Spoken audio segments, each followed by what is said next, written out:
Pemirsa Ajeng Semeng, kini saatnya saya Dana Paramita mengantarkan sejumlah berita dari Bali. Berikut 3 di antaranya. Kapal motor Perkasa Wana 1 yang sempat kandas di pantai Tanah Ampo, akhirnya tenggelam saat ditarik ke laut.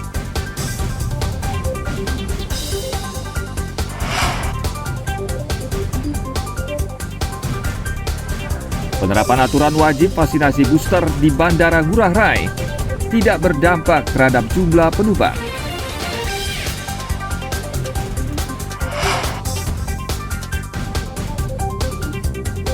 Seniman di Ubud menyiapkan 2 lukisan berukuran besar untuk dipamerkan kepada peserta KTT G20.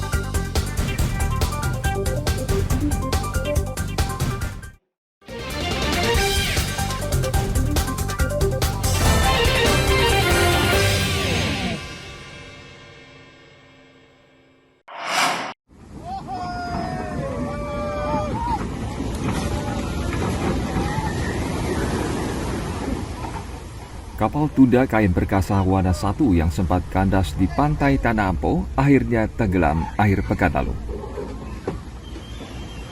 Saat ditarik ke tengah laut, posisi kapal miring dan perlahan tenggelam.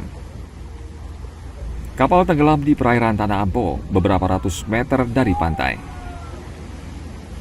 Tidak ada korban jiwa dalam peristiwa ini. Dievakuasi besoknya pada hari Rabu tanggal 13 Juli 2022 tidak berhasil. Kemudian pada hari Kamis tanggal 14 Juli 2022 kembali dilakukan evakuasi terhadap Dakput Perkasa Wana 1. Pada saat itu evakuasi di samping menggunakan Dakput Pertamina, digunakan juga alat berat untuk mendorong Dakput Perkasa Wana 1 ke arah laut dari bibir pantai. Nah, setelah bergeser atau beberapa meter dari pantai, ditarik oleh Dakput Pertamina, kemudian Dakput Perkasa Wana 1 miring, kemudian oleng dan terbalik. Jadi sehingga Dakput Perkasa Wana 1 beberapa meter dari bibir pantai Tanah Ampo tenggelam.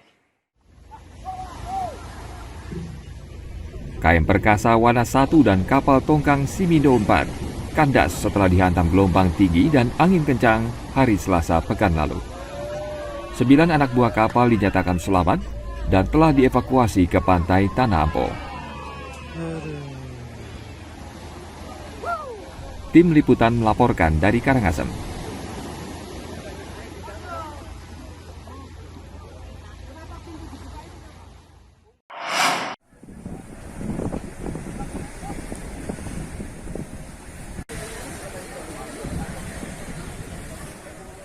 Kantor Kesyah Bandaran dan Otoritas Pelabuhan atau KSOP Benoa Wilayah Kerja Sanur mengawasi ketat penyeberangan kapal di Pelabuhan Sanur. Di tengah cuaca buruk, petugas KSOP mewajibkan operator kapal untuk mengutamakan keselamatan. Koordinasi dengan BMKG terus dilakukan untuk mendapatkan perkembangan cuaca terkini. Jika cuaca memburuk, seluruh penumpang diwajibkan menggunakan baju pelampung.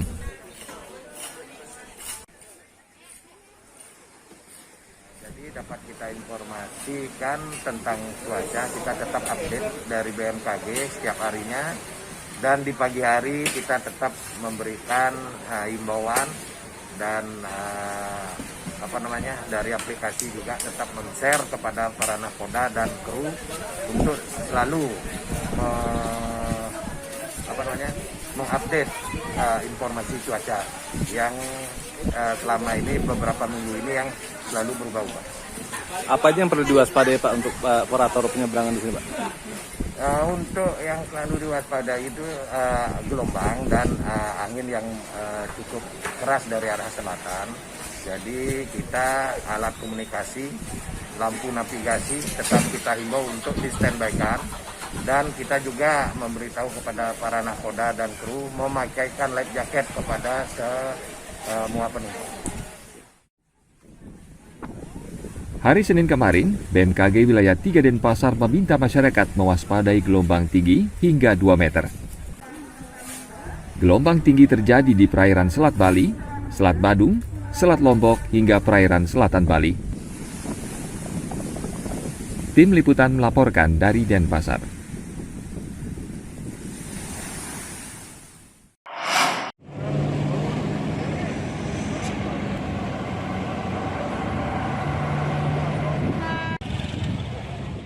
Menjelang KTT G20 di Nusa Dua November mendatang, pengamanan sejumlah pintu masuk Bali diperketat.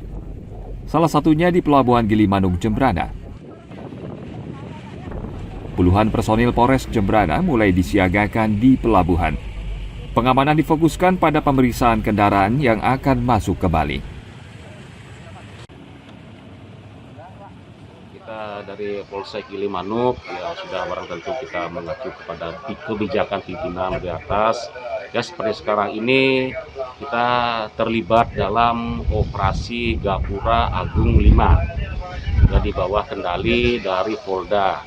Jadi kita mendapat penambahan personil lagi 6 orang dari Polres ya untuk membackup pelaksanaan kegiatan pengecekan maupun pemeriksaan terhadap kendaraan, orang maupun barang yang masuk ke Bali.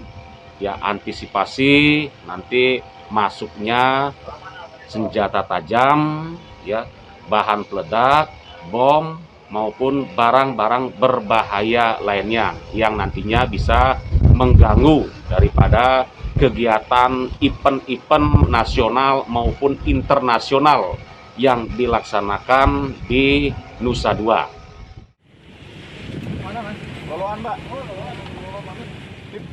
Pengamanan bersandi Operasi Gapura Agung tahun 2022 ini akan terus dilakukan hingga pelaksanaan KTT. Sejumlah kamera pengawas CCTV juga telah dipasang di sejumlah titik di Pelabuhan Gilimanuk. Tim Liputan melaporkan dari Jembrana.